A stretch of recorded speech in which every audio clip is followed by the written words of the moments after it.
You would then go to color 3 and set the parameters again, just like we did for color 1.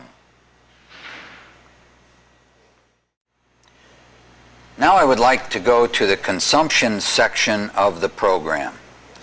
It's displayed here on our cheat sheet. F4A is resin. If this is a 3-color machine, it would be F4A1, A2, and A3. F4B is catalyst. F4S is solvent.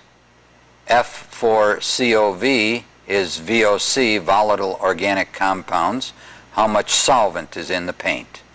F4CLR stands for clear.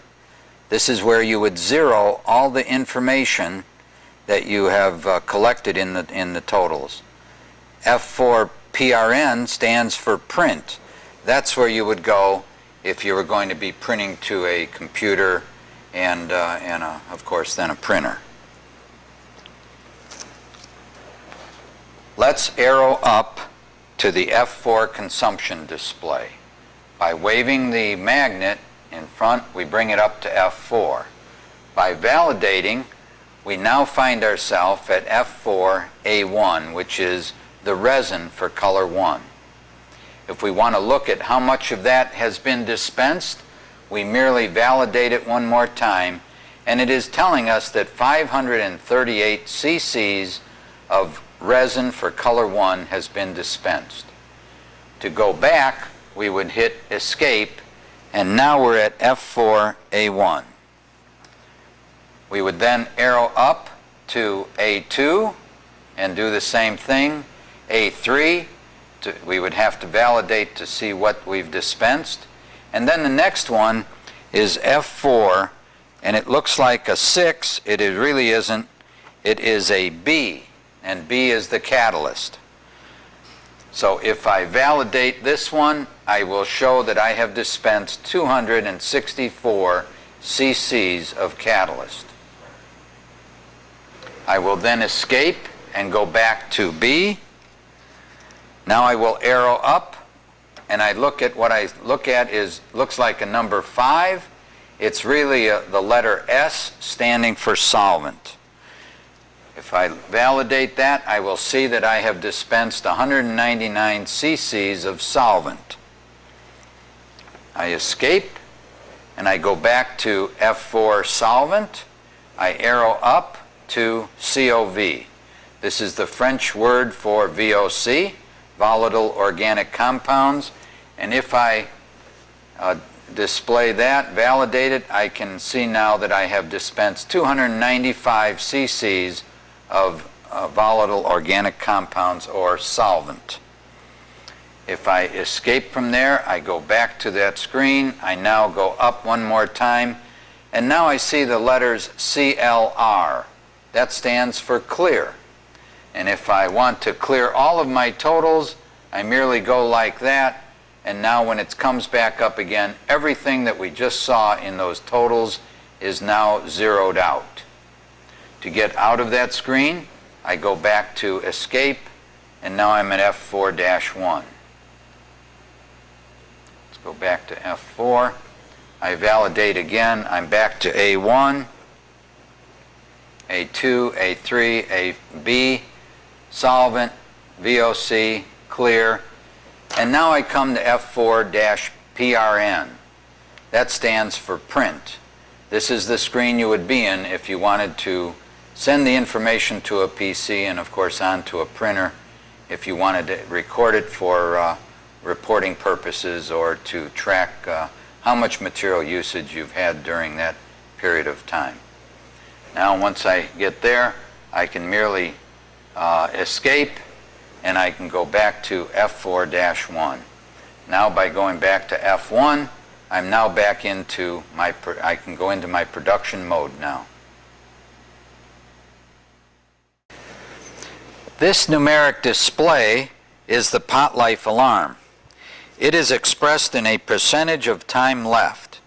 If the operator does not spray in the time set in parameter 2, this time will count down and give an audible alarm alerting the operator to dispense material or flush out the system. Right now we are currently at 50% of the time left, 40% of the time left. We have this set up for 1 minute for display here so that we can see exactly what happens when the pot life alarm runs out of time. This would be a condition where maybe someone steps away to use a telephone or something like that, and the hose is laying, the gun is hung up in the spray booth, and now it's going to go into an alarm situation. When this occurs, the operator merely has to swipe the escape and it resets the clock to 90% remaining. At that point, he can then go over and either advance material out of the hose into a dispense bucket, or he could start spraying more parts if he so desires. Obviously, that would be the thing to do.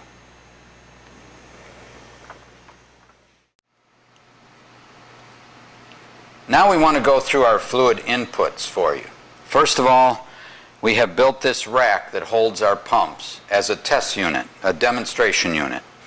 And the first pump we have over here is an 0275, and it's our solvent pump. As you can see, coming out of it, we have a fluid filter. From there, it goes through the system and it comes into the CTM valve on the bottom of the micro to flush out the resin side of the system. The second pump, the second 0275, is our catalyst pump. And it also has a filter on it, and it feeds the material directly to the catalyst regulator. From the catalyst regulator, it comes up to this side of the micro, the input to the micro. The third 0275 is the resin pump. Coming through its filter, it goes directly to this fluid regulator, and from this fluid regulator, it goes up to the inlet side of the CTM.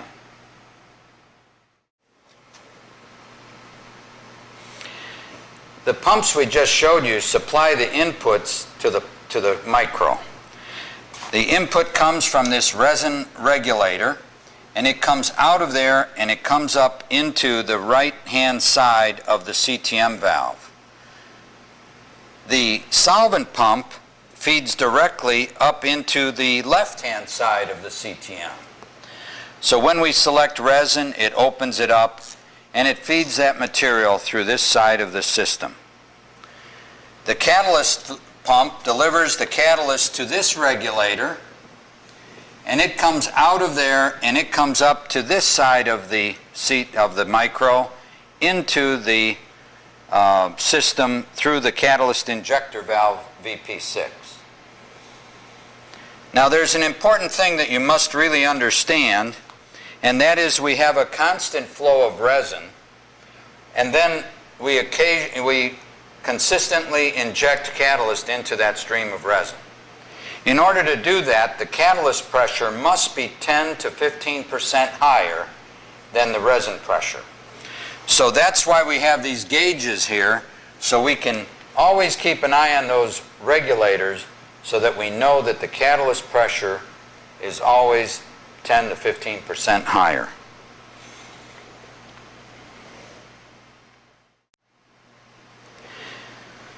After it gets injected into the stream of resin, it goes through this black hose, which is our static mixer assembly.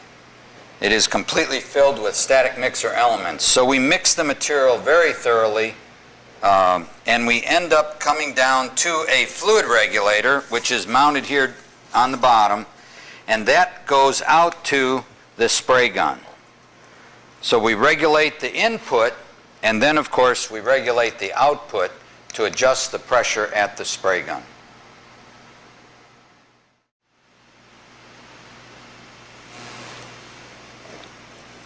When you're going to start up your micro for the first time, it's advised that you leave the factory settings on the parameters. And what we've done on our system here is that we have set it up with fluid pressure coming in, and we've set the catalyst so that it's about 10 or 15 pounds higher than the resin. What we want to do then is we want to remove the static mixer assembly, and we want to take a fitting that comes with the machine, and here I've put a small Legree fitting in there, and I put a small 5/32 tube coming out of here, just so that it has a little more direction. And you screw this onto the fitting coming out of the mixer block. You then take the three-way valve, which is normally in the run position, and put it in the ratio test position. I would then take a bucket, put it up under the machine, and hold it in position. Now right now I have about 60 pounds on the resin and probably about 75 pounds on the catalyst. I'm going to take the magnet, and I'm in F1, which is the production setting, and I'm going to swipe the magnet, and now you can see the material being dispensed. You can also see that we're pretty close to being on ratio, because I have done this previously and I've kind of filled the system. Normally you would have a lot of air in the system and it may fault during this procedure. If it does, merely hit escape to shut it off and then go back to F1 and validate and go back into production. Once you get it cleaned all out, you know that there isn't any dirt in there. You do have your solvent going through there. Now you would be ready to remove the solvent from the system. You've flushed it all out, and then go into the run mode. I would leave it just the way it is, and I would take the same bucket and I would go into the run mode and flush the solvent out until I got resin and catalyst filling the system, and then I would shut it off, hitting escape, of course.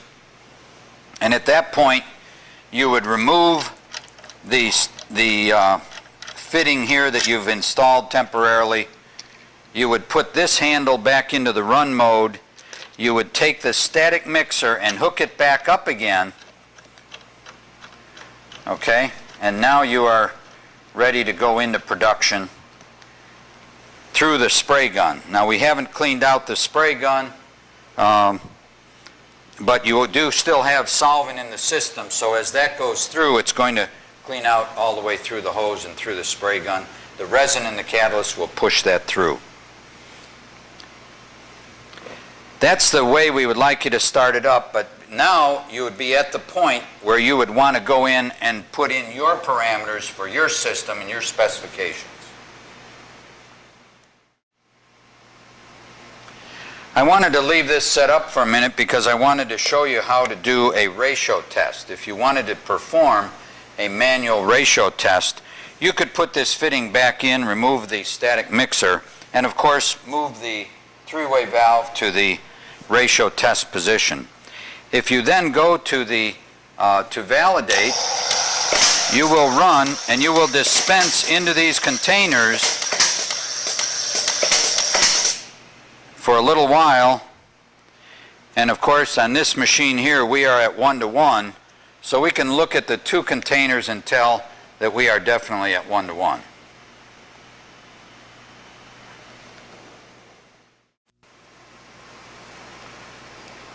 Now that we've finished all of that, we have made sure that we've hooked the static mixer back up to the system, and we've put the three-way valve into the run position.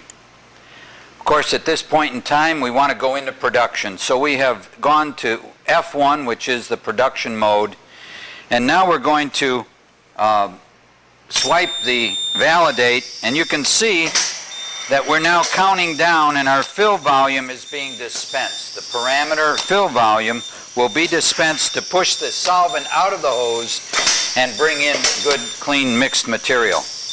The countdown is counting down. We're 20% of the fill volume, 10% of the fill volume, and now we're at 0, so it's going to stop the circular motion, and now we've gone into production.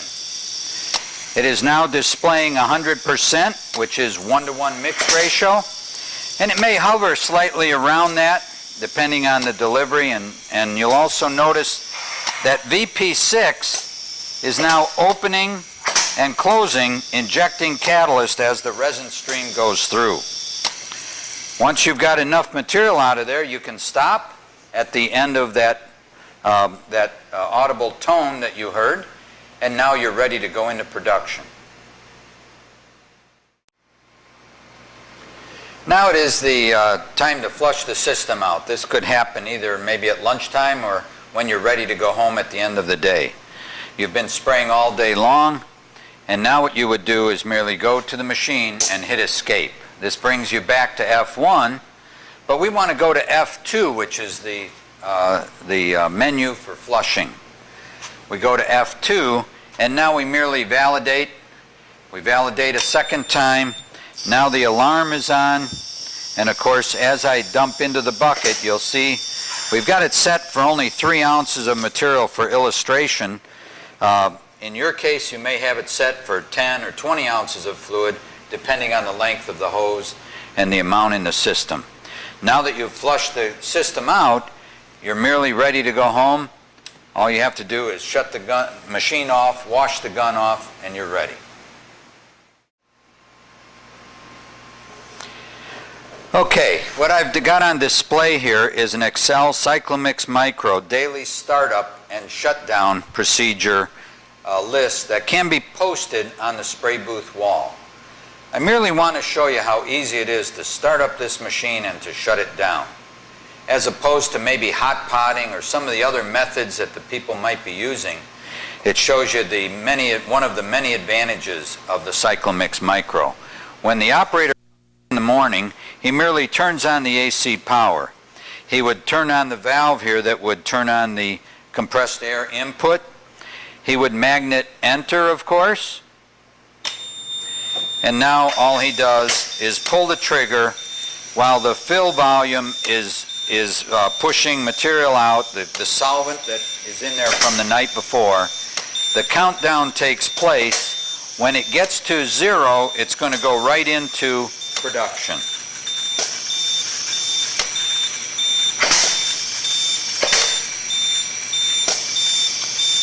And here we go. You'll notice that the ratio comes up. We're at 100. We're at 98.6. We're at 100. And now it will hover in around 100 to complete the cycle. The operator is now filled the system, and it's ready to go into production. That's how simple it is to start up the system in the morning. It is also very simple at the end of the day. If I follow these instructions, it says to escape, and now we go to F1. Flushing is F2, so the instructions say arrow up to F2. If you swipe enter and pull the trigger, you'll get the countdown to 0. Again, we have it set at 3 ounces, so it goes very quickly for instructional purposes. And now we have F2. You would now merely turn off the AC power. You would turn off the compressed air going into the pumps, and you are ready to go home. It is that simple to start up in the morning and to shut down in the evening. Now I'd like to show you some of the error message that we could get. The first one I'd like to show you is if you are dusting off a cabinet, perhaps prior to finishing it, you might want to dust it off. I have atomizing air only coming out of the gun. After 6 seconds, we get an error 1. In order to clear the error, we merely validate once, and then to go back into operation, we validate a second time.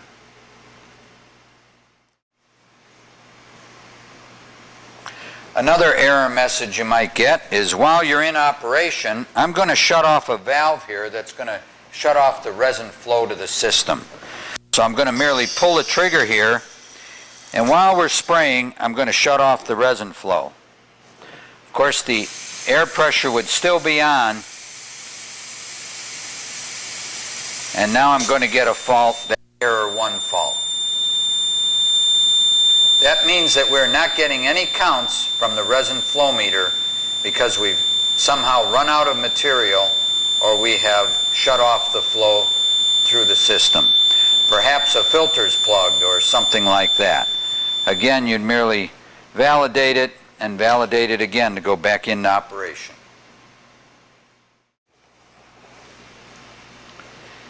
Now we'd like to cover another fault situation where we have the gun spraying and we're spraying into the bucket, and for some reason we have an interruption in the catalyst flow. So while you're spraying, after a little bit of time here, we will get an error 2. That error 2 is telling you, if you look at the sheet, it is telling you that the catalyst flow meter is blocked. I did that merely by shutting off the catalyst flow, being able to illustrate what happens when you lose catalyst flow.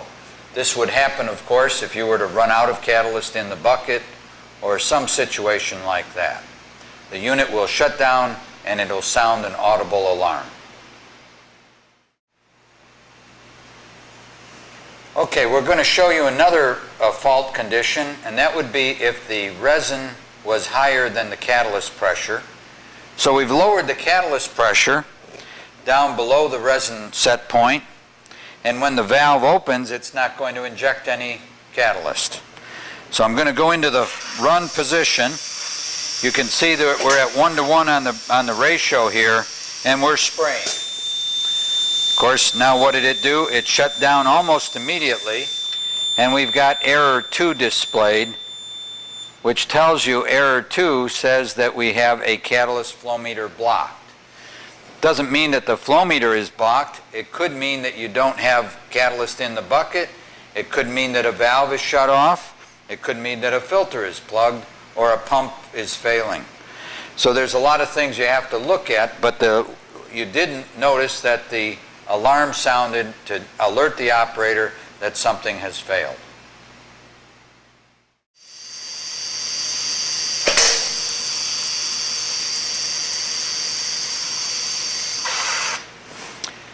When a problem occurs, you're probably asking yourself, what do I do first?